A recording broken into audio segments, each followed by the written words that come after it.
मैत्री दिवसाच्या सगळ्यांना हार्दिक हार्दिक शुभेच्छा. मैत्री म्हटली तर एक वेगळं नातं, एक वेगळं महत्त्व त्या मैत्रीचं आहे. माझ्या आयुष्यात काही असे लोक आहे की जे त्या मिनिटाला जर धावून नसते आले तर आज या लेवलपर्यंत नसता आलो. त्याच्यामध्ये आवाजून एक नाव आहे आणि ते आहे LIC. फार जस्ट स्टार्ट केलं होतं मी माझं करिअर, कोचिंग सुरू केलं होतं. काही जस्ट थोडीफार सेविंग होती आणि त्या मिनिटाला मामांनी सांगितलं की यार LIC घे. पहिली पॉलिसी LICची झाली. 3 महिन्यानंतर इमिजिएटली दुसरी पॉलिसी केली आणि असा हा सेविंगचा प्रवास सुरू झाला. सेविंग करत असताना काही वेळेस काही माझे स्टुडंट्स LIC एजंट बनायचे आणि ते यायचे, तर त्यांच्या थ्रू पण काही पॉलिसीज काढल्या. अशा 3-4 वर्ष झाल्यानंतर जेव्हा करिअर एक थोडासा सेट झाला, घर घेण्याचा विषय आला, तेव्हा कोलॅटरल सिक्युरिटी म्हणून LICची पॉलिसी मला कामाला आली. म्हणजे आज जो घर झाला त्याचा जो बेस आहे ती LIC. लग्न झाल्यानंतर कार नव्हती. बायकोने एक दिवस सांगितलं कार पाहिजे. कार बघायला गेलो तर 2.5 लाखाचं बजेट होतं आणि 6,51,000ची गाडी सिलेरिओ ZXi जो लेटेस्ट मॉडेल आणला होता तो घेऊन आलो. कसं काय तर LICच्या पॉलिसीजवर लोन घेतलं आणि इमिजिएटली ते घेऊ शकलो.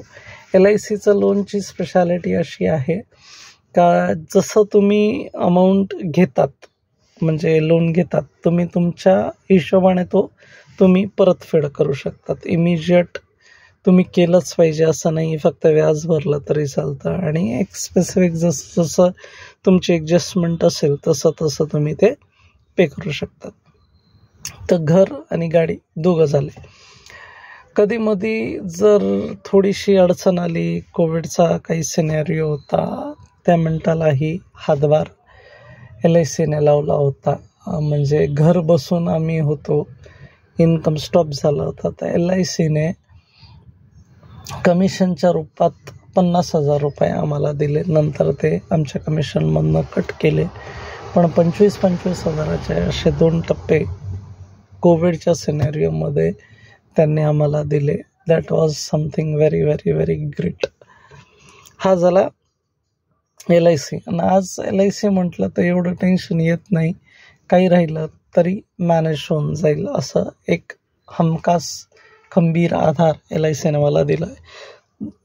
तेव्हा LICचा मी ऋणी आहे. दुसरं आहे मेडिक्लेम. मेडिक्लेम हा जर मित्र नसता तर परिस्थिती अवघडच झाली असती. एक रात्री वडिलांचा फोन येतो, आईला ॲडमिट करायचं आहे. आईला ॲडमिट करायचं म्हटलं तर कंपल्सरी 10-15-20 हजार रुपये डिपॉझिट द्यावा लागतं. तेव्हा कुठे हॉस्पिटलमध्ये ॲडमिट केलं जातं. तेवढी अमाऊंट तर त्या दिवशी माझ्याकडे नव्हती. मग वडिलांना सांगितलं, एक काम करा, तुमच्या जवळचा जो कोणी डॉक्टर असेल जो 1-2 दिवस पेमेंटसाठी थांबू शकेल त्याला सांगा तिथे ॲडमिट व्हा. 2 दिवसात मी ॲडजस्टमेंट करतो आणि व्यवस्थित चांगल्या हॉस्पिटलमध्ये आईला ॲडमिट करून घेऊ मग आपण. तर ती रात्र अशी होती की यार आजारी पडली आहे, आईला दवाखान्यात न्यायचं, हॉस्पिटलमध्ये ॲडमिट करायचं आणि पैसा नाही. 2 दिवसात ॲडजस्टमेंट केली. जे बेस्टमध्ये बेस्ट हॉस्पिटल्स होते, बेस्टमध्ये बेस्ट डॉक्टर्स होते, ते सगळे ॲडजस्ट केले. मेडिक्लेम होता आणि मग ती ॲडजस्ट झाली. पहिलं कसं होतं की यार कॅशलेस नव्हता तो, तिथे पहिले पैसे भरावे लागायचे आणि मग रिएम्बर्समेंट होता. तेवढे पैसे 2 दिवसासाठी नव्हते. 2 दिवसामध्ये ॲडजस्ट केलं. बेस्ट हॉस्पिटल सुविचार म्हणून होता, तिथे डॉक्टर चांगले होते, तिथे मग आईची ट्रीटमेंट केली आणि मग ते रिएम्बर्समेंट मिळालं. पण त्या मिनिटाला जर तो मेडिक्लेम नसता तर मग गडबड झाली असती. म्हणून दुसरा जो मित्र आहे त्याला आपण मेडिक्लेम म्हणू. आज 2 ते 3दा म्हणजे मागच्या वर्षी युवराज ॲडमिट झाला कॅशलेसमध्ये, त्याचा क्लेम सेटल झाला म्हणून मला प्रॉब्लेम नाही आहे. मेडिक्लेम जर नसेल, असा जर मित्र नसेल, तर घरातून पैसे कसं काय ॲडजस्ट होतील.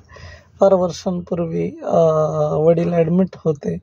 मेडिक्लेम वगैरे हा काही प्रकार माहीत नव्हता. तेव्हा प्रशांत हा माझा मित्र आहे, त्याने येऊन पैसे भरले होते. तर असा मित्र त्या मिनिटाला धावून येणारे फार क्वचित असतात. म्हणून बेस्ट वे मेडिक्लेम हा पैसे म्हणजे पैसे. तिसरं तर SIP.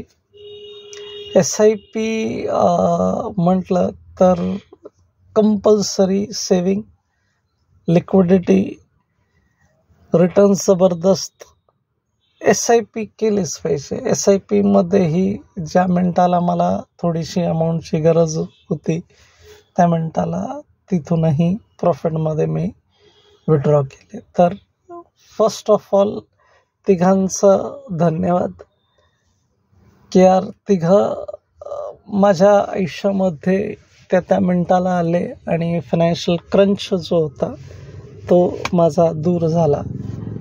सगळ्यांना रिक्वेस्ट आहे, असेच हे जे मित्र आहे तेही तुम्ही ठेवा, जेणेकरून फ्युचरमध्ये काही इमर्जन्सी आली तर टेन्शन राहणार नाही. मी क्लासेस घेतो. क्लासेसमध्ये आज 28 वर्ष झाले.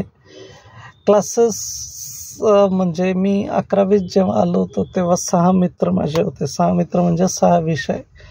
त्या 6 विषयांशी चॅटिंग केली, त्या 6 विषयांशी मैत्री केली, त्या 6 विषयांबरोबर फ्रेंडशिप केली आणि ते 6 विषय एवढे जबरदस्त झाले की यार क्लासेस घ्यायला लागलो. सांगण्याचा उद्देश एवढाच आहे का बुक्सबरोबर मी मैत्री केली होती आणि त्याच्यामुळेही मी सक्सेसफुल झालो. तर I thank each and every idle friend who has given me his help, his